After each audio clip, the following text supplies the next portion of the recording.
your back to run the tape.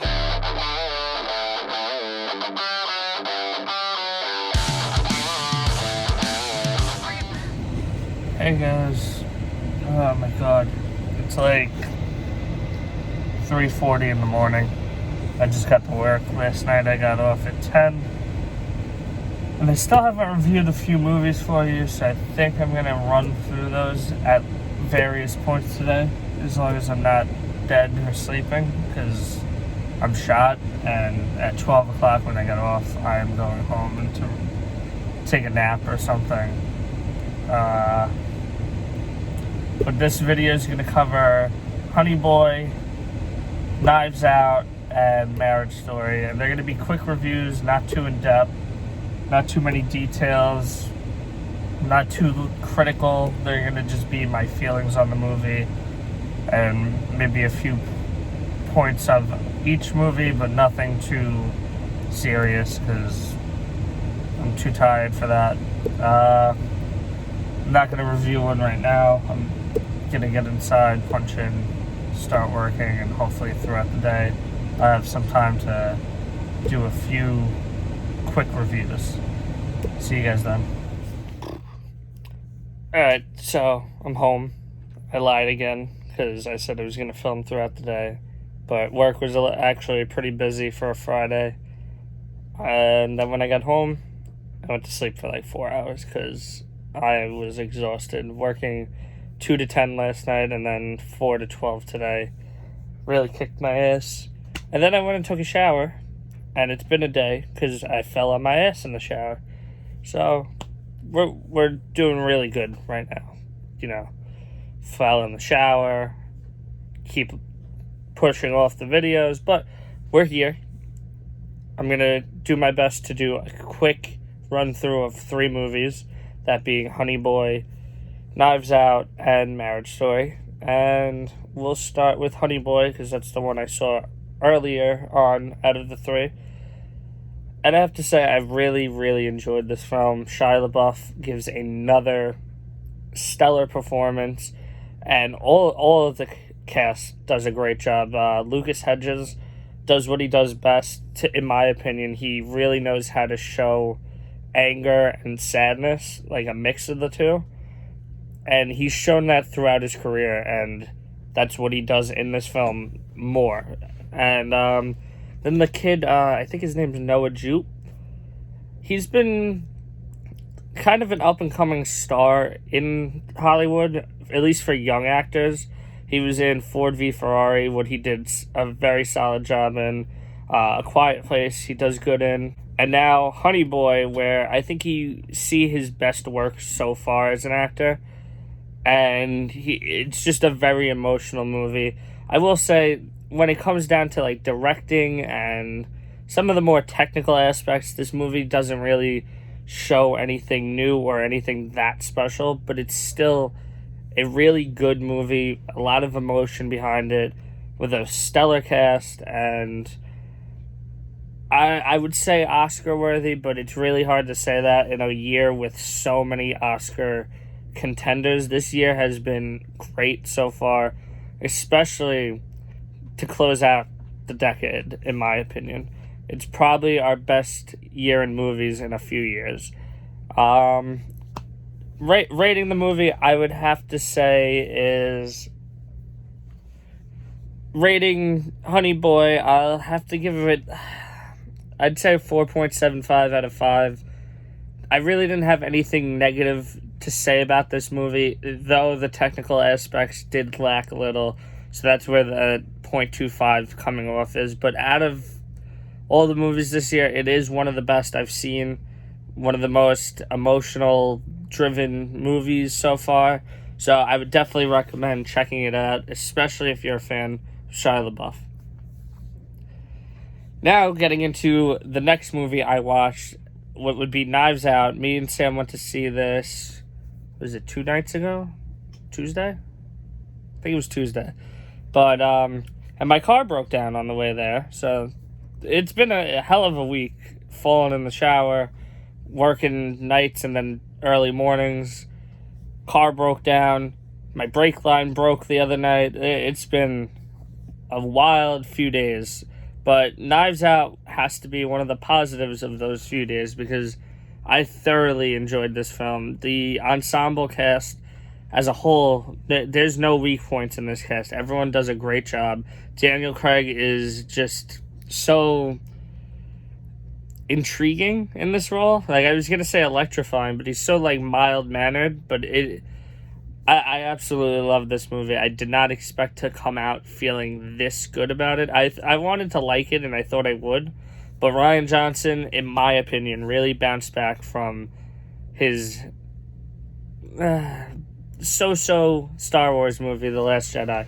I don't hate the movie, but it's not one of my favorite Star Wars movies. I do not judge anyone who loves the movie because film is subjective at the end of the day. But for me personally, I feel like there was a lot wrong with that movie.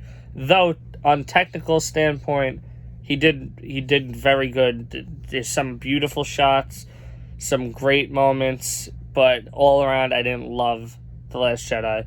Getting back into Knives Out, though, the twists and turns throughout, some of them are a little predictable. Maybe where we end up is a predictable ending, but the way we get there is so intricate and different, and I really enjoyed it. I had just a blast for the 2 hour and 10-minute runtime. It didn't feel that long, and even if it did feel that long, in my opinion, it's just enjoyable the whole time, that you don't care that you're sitting there and watching a 2+ hour movie, especially with a cast this good, with actors like Michael Shannon, Chris Evans, killing their roles. Even Christopher Plummer does a excellent job as a smaller role, in my opinion.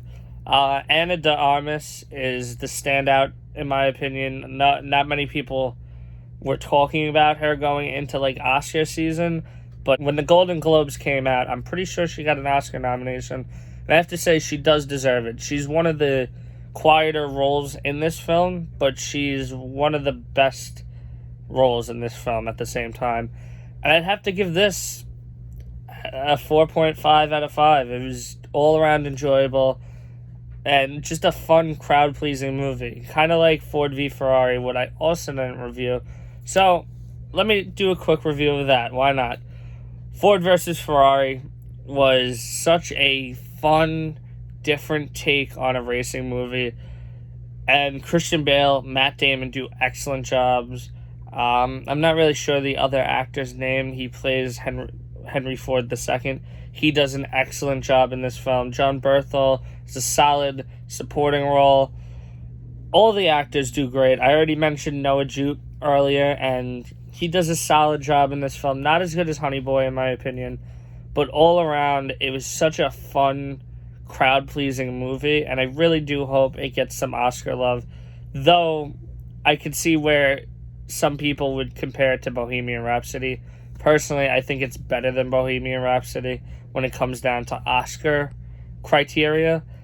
But acting was amazing. Direction was great. The racing scenes were out of this world. The best we've seen since Rush. What's another great movie from a few years back. But all around, James Mangold killed it. And I would give that a 4.75 out of 5 as well. It's really hard to get a 5 out of 5 from me because it's hard to be a perfect movie. I know it sounds a little stupid to not give it a 5 just because it's hard to be perfect, but that's just how I feel. Last movie we're going to get into is the Netflix original Marriage Story, what had all the hype behind it, all the Oscar talk about Scarlett Johansson, Adam Driver, Laura Dern, Noah Baumbach, Best Picture, Best Script, all of that. Going into it, I knew this movie was supposed to be the next big Netflix Oscar movie. And I have to say, I didn't love it. It was a very good movie, and I really enjoyed it. I mean, as much as you could, because it's a very depressing movie. It's not something you want to watch and be like, oh, this is really fun, and it's not. It's a sad movie about a shitty situation, and it's handled very realistic, in my opinion. But I didn't love it. It's in my top 20. So I will say that. It's not a bad movie by any means, especially when it comes down to the script, the acting, all the technical standpoints they check all the boxes on what a good movie should be. But I just didn't enjoy watching it, and I don't think that's the fault of the film. It's just that's the type of movie it is. It's the Squid and the Whale 2.0, but in my opinion, it tells a realer story, and it tells a less fun story. Squid and the Whale had some fun moments. This movie really doesn't have that many fun moments, and when it does, it's more so you feeling sad about those moments, not you being happy in those moments, because it's not a happy movie, and that's just the way I felt about it. If I had to rate it, I would definitely give it a 4 out of 5. It was still a great movie, still a must-watch in my opinion, definitely Oscar-worthy. Adam Driver does a killer job, even that I did like Joaquin Phoenix a little better as the Joker. I can see Driver taking it with this role. Scarlett Johansson does a great job, but I'm hearing Judy, Renee Zellweger for Judy is the favorite right now. But I could see Scarlett Johansson walking away with the Oscar gold at the Oscars. And I definitely recommend watching it. I'm going to watch it again, see maybe if I like it more, because maybe I just wasn't in the mood. It took me a while to get into it. I also feel like that's a negative for the film. It does take a while to get, at least me, into the film. I don't know if that was just my personal opinion. Maybe I just wasn't in the mood to watch it right away, and then I just got into it. But Laura Dern's definitely going to win the Oscar, in my opinion. The other two are definitely getting nominations. Noah Baumbach, I do think, deserves Oscar recognition, but I don't think it's going to be as a director. I think he's going to get it as a writer for the script. But he does have a chance to pull away with at least a nomination as directing. As for director as well.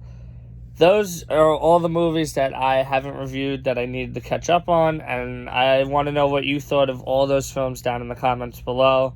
And I really hope you enjoyed this video. I do prefer sitting down and actually reviewing the films, but I had so much to catch up on, and with work and the holidays coming, it's hard to actually sit down and make those videos. So once in a while, maybe I'll do this just so I get reviews out for the films that I don't have time to set up and actually review for you guys. As always, like, subscribe, hit the bell, and I hope to see you back in a new video soon.